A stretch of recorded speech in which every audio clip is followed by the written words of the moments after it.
Episode 3644, Asking Takes Courage. Moms, it's time to rediscover, rejuvenate, and renew who you are in mind, body, and spirit. Welcome to Create Your Now, Your Best Selfie, the show to help you do just that. Here's your host, certified life coach, personal trainer, and nutritionist, Christiane Wargo. Happy day. I hope you're having a fabulous weekend. It is March Madness. And if you love basketball, then you're enjoying your weekend even more. I know I've been watching a lot of it. I'm not a basketball girl fan, but let me tell you, on March Madness, I definitely am. But regardless, it's relationship builders. Asking takes courage. For those of you who are brand new to Create Your Now, welcome to this incredible family. I'm so delighted of your presence.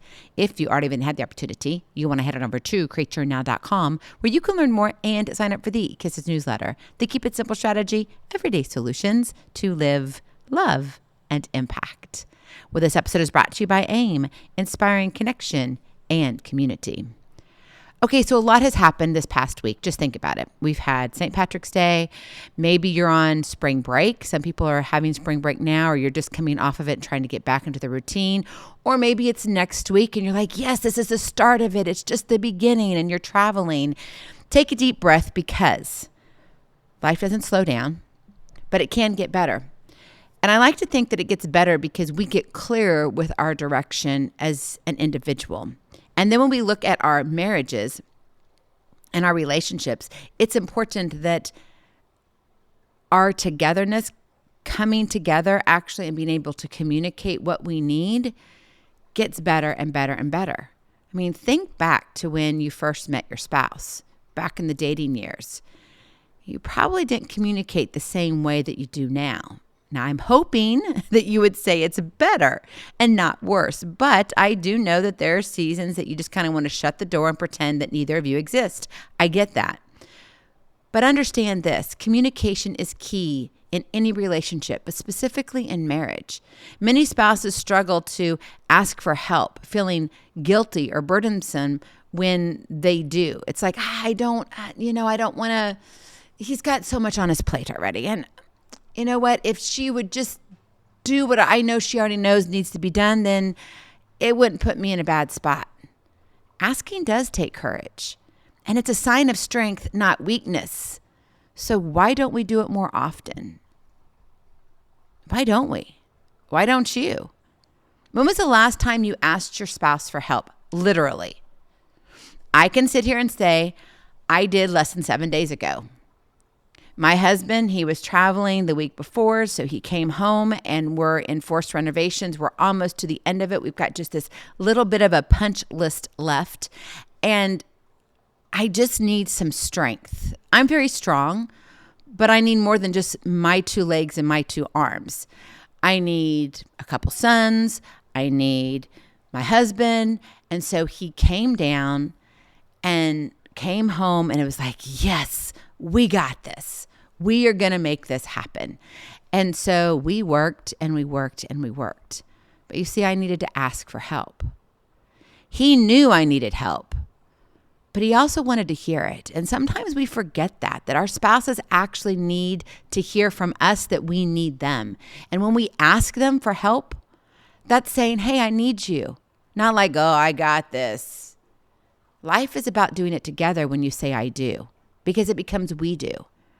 But I also know on the flip side, there are many reasons why we don't ask. Maybe it's fear of rejection.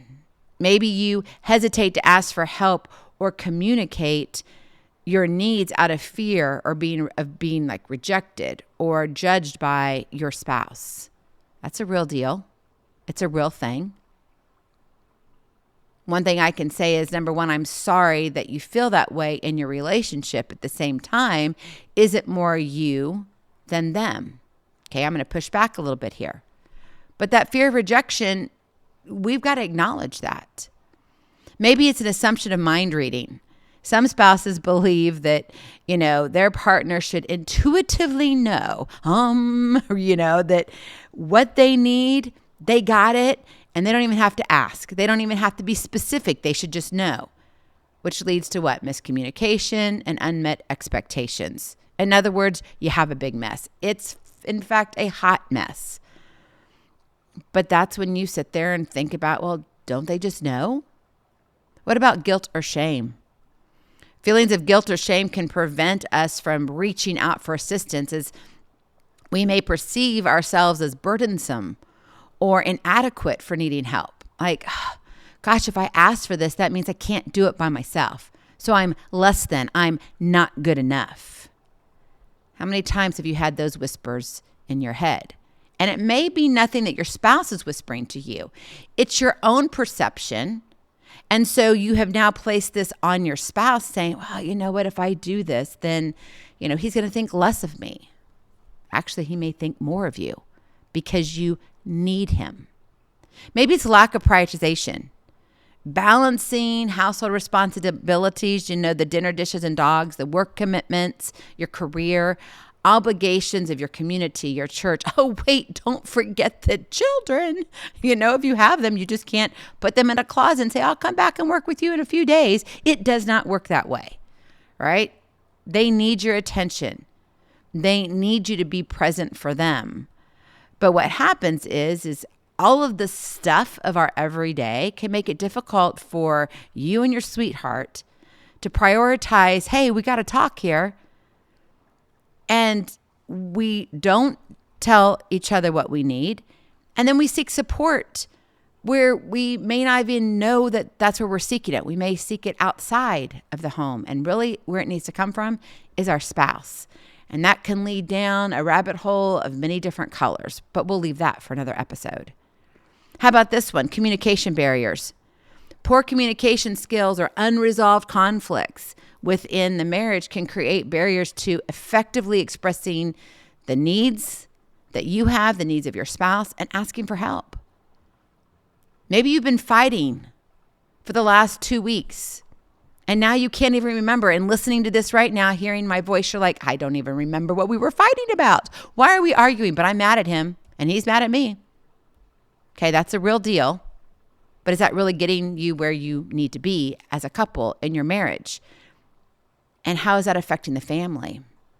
And then this is a big one too, independence. Now, I labeled it as that because I don't like the word control, but I so love control. But that's really what it comes down to. That independence, we may have this strong sense of, I got to do it by myself, because you want to prove it to yourself, not to anybody else, but to yourself. And it's a real struggle to show vulnerability or rely on others for assistance, leading to what? Reluctance to communicate your needs. And a lot of that control comes from, listen to me, I know from experience, comes from you being let down. You asking for help. And when you asked for help, the people didn't show up, whoever those quote unquote people were. It could have been your mom or dad, your siblings. It could have been a best friend. It could have been a stranger. It could have been someone on the phone that you were calling in customer service and they said they were going to do something and they didn't. And over and over and over and over again, you get let down, which means what? You're disappointed and now you're still left with the mess. And now you're cleaning it up. So now you stand on the mountaintop of independence. Oh, wait, control. Because you're like, nope, if I control it, if I do it, then I only have myself to be mad at. I can only blame me. I know, been there. And that's a big one. Where do you identify in any of these? And maybe you have a thought of a few others. Maybe you're going through something right now. You've got to understand the pain points. And when you do, it can help you overcome barriers to effective communication and create a more open and supportive marriage built on trust, empathy, and mutual understanding. Remember, marriage is a two-way street. And if you're sitting here saying, I can do this, I got it, not a big deal, I don't feel good enough, but I don't want to ask for help, but I'm just going to kind of get through it, you don't have that trust with your spouse. Empathy, maybe you're looking more for sympathy. And then the understanding between the two of you just falls flat. So if you're going to get anywhere in regards to communication, being able to talk to someone, meaning your spouse, actually having words shared back and forth without being hateful and destructive, you've got to speak up and ask. That is your Kiss to Keep It Simple strategy. Speak up and ask. Don't assume that your spouse is going to read your mind. Mind reading, it sounds great. We've been together or married now, or I should say both, not and or, but both for over 35 years now. And he still cannot read my mind. Now, I can read his. I'm just joking. No, really, I can. I am pretty good at that because he'll say, how did you know? I'm like, yeah, well, I just know. Not everybody has that, and that's okay. But we also can't pretend that we can read each other's mind. And that's what gets us into trouble here. We laugh about it. We kind of poke at each other. But in reality, it doesn't change the fact that we still need to feel comfortable, safe, and secure in sharing our thoughts, our feelings, and our needs with the one we love most. I don't care if you've got dogs and cats. I don't care if you've got kiddos. The person you said I do to, besides God, in my opinion, is the one you should love the most, right? You're choosing to live life and do life with them. When that is better, because you are better together, I'm not going to say life is going to be easy, but things can fall into place. You can handle challenges and messes and chaos a lot better when you're on the same page. So let's be real, right? If you want to speak up and ask, you got to find that courage, and you can. What does it look like in real life? Number one, set aside time for honest conversations. I'm going to say it this way first. Don't do this right before you go to bed because you're both tired and you don't have time on your side. Why? Because you're both tired and it's already bedtime. So that's not a good time to say, can we talk? Not good, not good, not good. Okay. It's like Oprah saying you shouldn't have a TV in your bedroom. Now, I know that's probably dating me, but I can remember back in the day when that was the biggest thing and she said it and everybody was like, oh, wow, that's so amazing. I'm going to tell you, I have a TV in my room and our marriage is great. So it just depends on how you look at it, right? So understand this. Time is not on your side when it's right before bed. And if you need some honest conversation, you're going to need that time. So create space in your day where you and your spouse can have an open and honest discussion about your needs and expectations. Maybe it is on the weekend. Maybe it's in the morning. Maybe your spouse is more alert in the morning between 8 and 9. You need to mentally know that.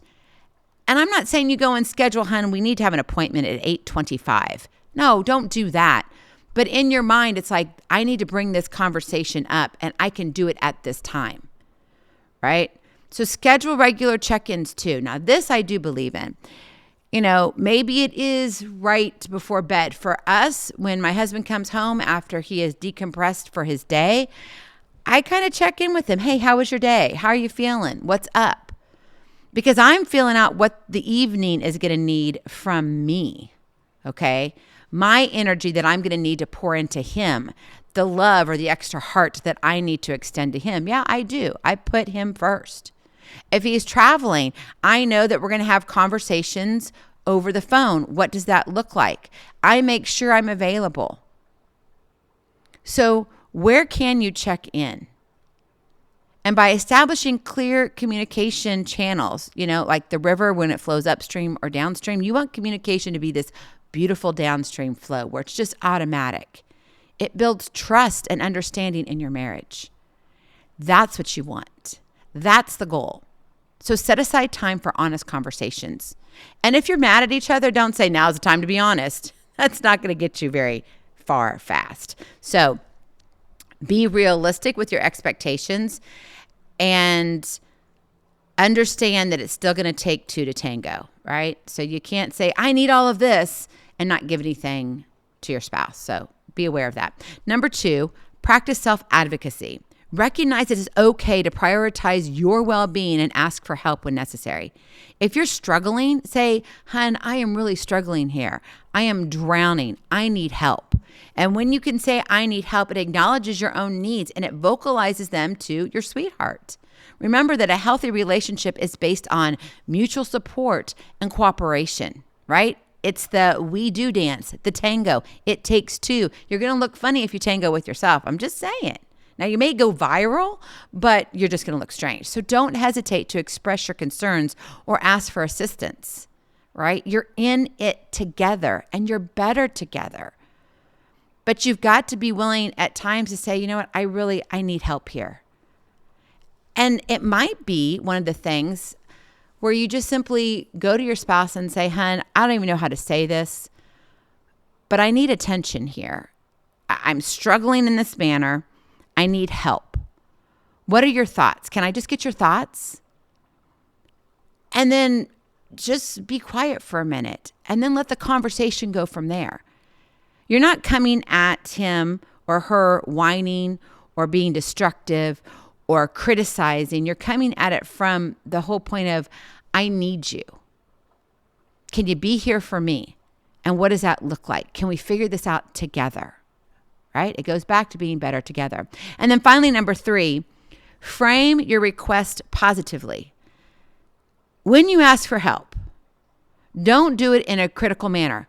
I have been telling you now for 5 weeks that you need to get off your duff. You need to take care of this room. You haven't helped me. Zach over here, our son, needs help. And oh, don't forget, the dog needs to be taken to the vet too. And you told me you were going to take him to the local pet store and wash him because they've got this new wash station. He stinks. All I do is clean this house. Do you really think that's going to get you anywhere? But I know you can relate to that conversation in some form or fashion. Sitting there demanding, sitting there throwing an adult temper tantrum is not going to get you very far. Frame your request in a positive and constructive manner. Instead of focusing on what your spouse isn't doing, oh my gosh, you haven't taken care of this in 5 weeks. Zach over here needs help. Our puppy dog is drowning in just horrible smells. Instead, highlight how, you know what, babe? If you could do this for me, it would be so nice. And then I can focus on our bedroom and taking care of that and finishing up the laundry and spending time with Subi and just allowing her to have fun. Would you be willing to help me with that? Okay, that's emphasizing the positive. Saying, look, babe, if you can do this, look how it helps us. Together, we're in it.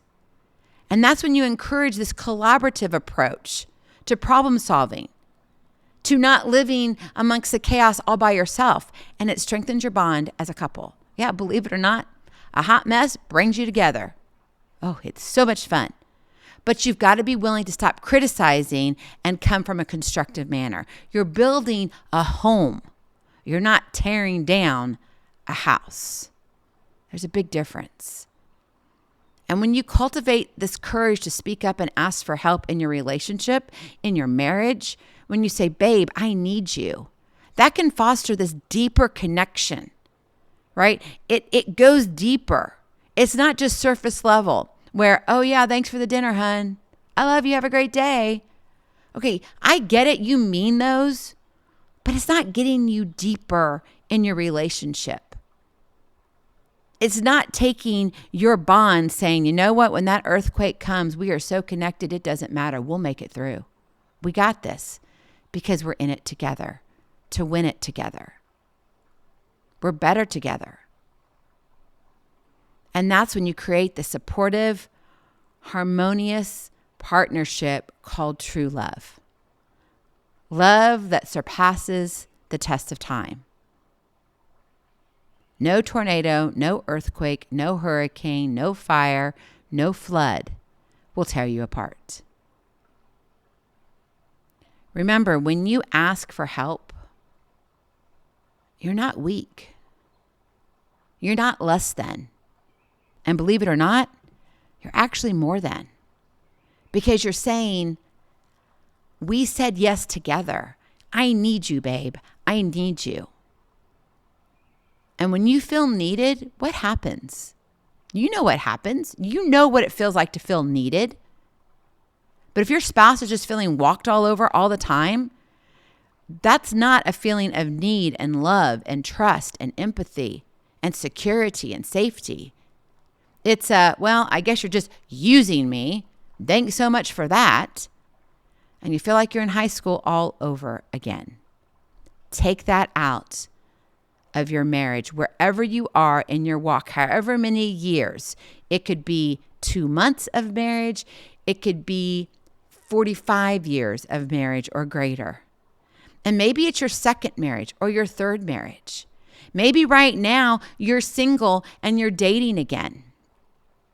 Look at this of saying, you know what? I want to build my relationship on something solid.